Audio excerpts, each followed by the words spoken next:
YouTube! What is up, my beautiful people? It's your boy Swint Nation back again with another video, and it has been a long minute, y'all. A long minute since I posted a video, and it's not because I haven't wanted to post a video. It's because every time I've tried to or wanted to, something came up on the microphones. Hence, I'm using a different microphone setup. I don't know, with some DJI external mics, because I don't know if you motovlog, the GoPro mics built into the media mod sometimes just have weird issues with clipping and either static or 100 different reasons of why they just don't want to work. So I decided to go the external route because I got tired of dealing with GoPro mounts or GoPro mics. But yeah, man, as you see, I'm still on the big, beautiful Road Glide. I haven't done any really crazy mods to it yet. Outside of, like, I added these accessory switches. This switch doesn't go to anything. The other switch goes to my Cool Flow fan. Cool Flow fan. I can't even say that right. Cool Flow fan. There we go. The other switch goes to my Cool Flow fan. And I mostly got that because I got tired of getting stuck in traffic, and my right leg is basically just on fire the whole time, especially if it's like 80 or above. Man, my right leg feels like it's in an oven. And I feel like this is something that should have came stock on Harleys, but it didn't.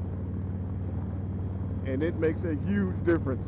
A huge difference, y'all. I don't know how you guys are doing it in the southern states, but god dang, that makes a huge difference having that Cool Flow fan when it's hella hot outside.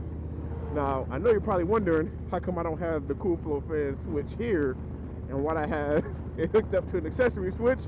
Well, I'm glad you asked, because yeah, man, I bought my Cool Flow fan off eBay because I'm cheap, and it was only I think I paid $37 shipped to me.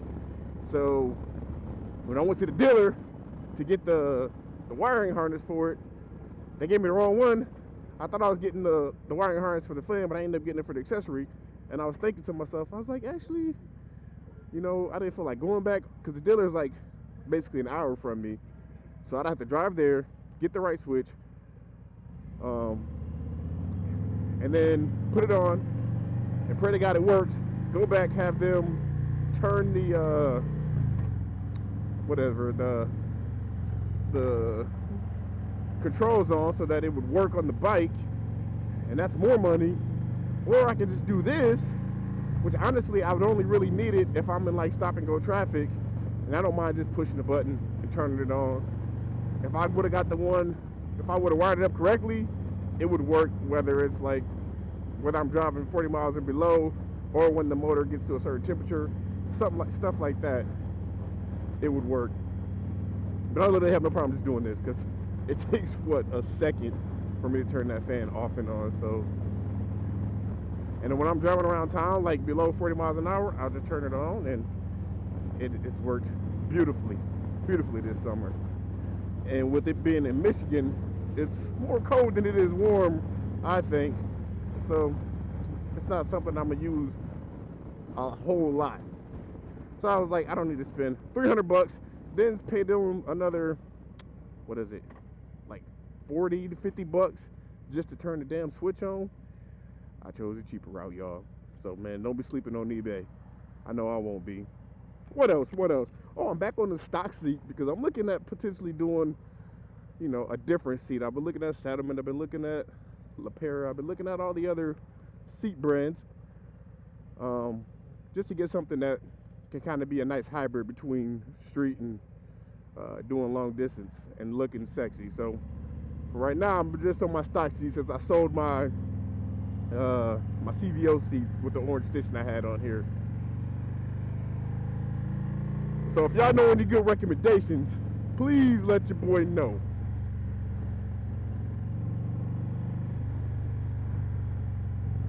But yeah, I still been riding on the Can-Am Spyder. Every now and then I jump on there and take it for a little spin, open her up, Because I know my mom, when she get on that thing, she just putting around town doing 30 to 40. I don't think she ever takes her bike above 50 miles an hour. So that's where I come in.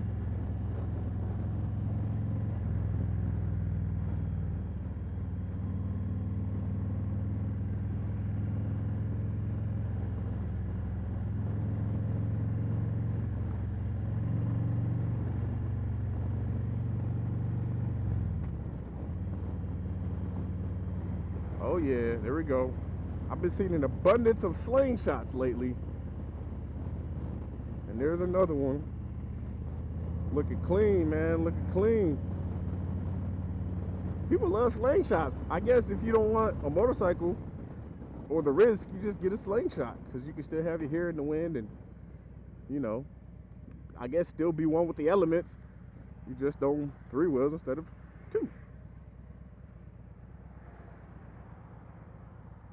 Yeah, man, nice, beautiful day. I'm just cruising this morning. Oh yeah.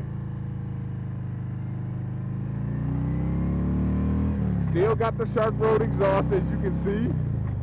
It's still purring. Now, I'm still rocking the Legend suspension, guys. I'm also looking at possibly changing out my front suspension.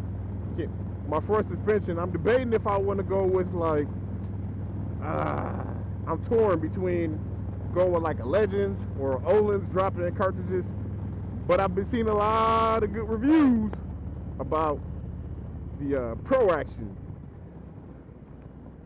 The Pro Action drop-in fork kit, which is only like, I want to say $350.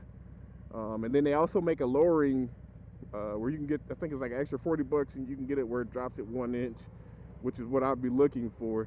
And I know Legend sells one that would drop at the front end 1 inch. So I'm debating on going that route too.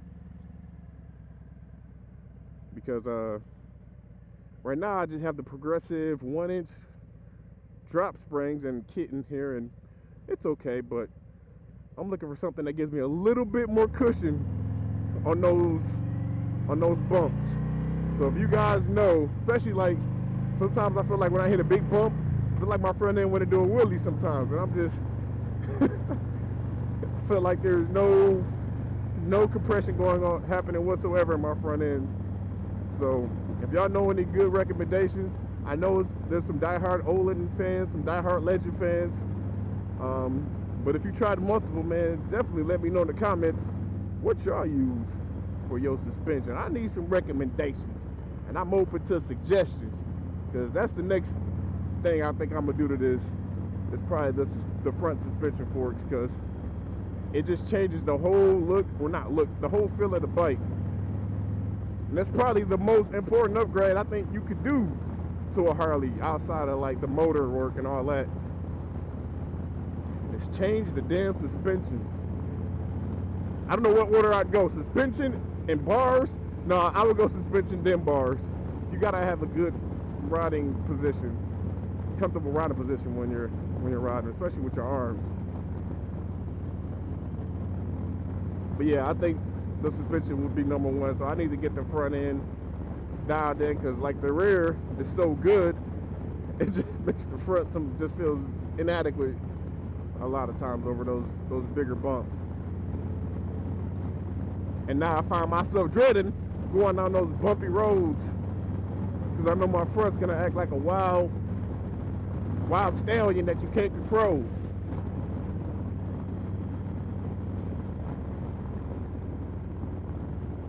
But yeah, man, this is just a quick video, just letting y'all know I'm all good. I'm gonna post some more videos. I actually did another video not too long ago of me riding, but the audio from the GoPro was very, very lackluster. There was a lot of static going on, so this is my second attempt at making this video. I'm praying my microphones work out good. So y'all let me know if they sound straight. I'll link the microphone that I'm using and, you know, all the camera gear that I'm rocking down below. So if y'all want to check it out and try to get your setup, your motovlog setup, rocking and rolling,